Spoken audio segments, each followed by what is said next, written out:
লাইফটাকে জটিল বানাবেন না। অল্প কয়েকদিনের দুনিয়া এমনিই কেটে যাবে। এটা ওই দিকে যেন না ঠকি, ওইদিকে ওইটা খেয়াল রাখবে। ওইখানে ঠকলে সব শেষ, আমও শেষ, সালাও শেষ। ওইখানে যেন ঠকে না যায়, এটা খেয়াল রাখতে হবে। তাহলে প্রথম ফ্যাক্টর হচ্ছে সুখী সমৃদ্ধ জীবনের will make our life simple.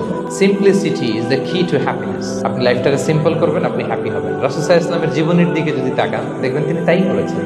সুবহানাল্লাহ। সহিহ মুসলিমের একটা হাদিস শোনাই আপনাদেরকে।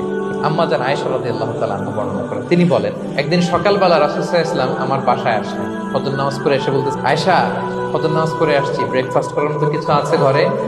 ইয়া রাসূলুল্লাহ, কিছু নেই। নাই? ঠিক আছে, আম ফাস্টিং, যাও রোজা রাখলাম, রোজা নিয়ত করলাম।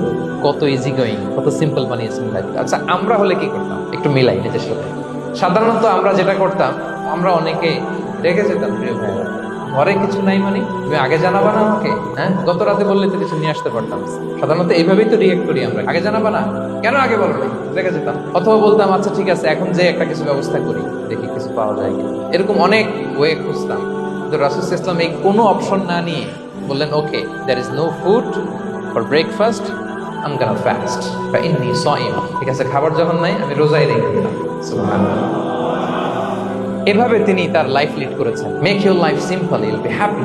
জটিল না করে সহজ করুন, আপনি হ্যাপি হবেন।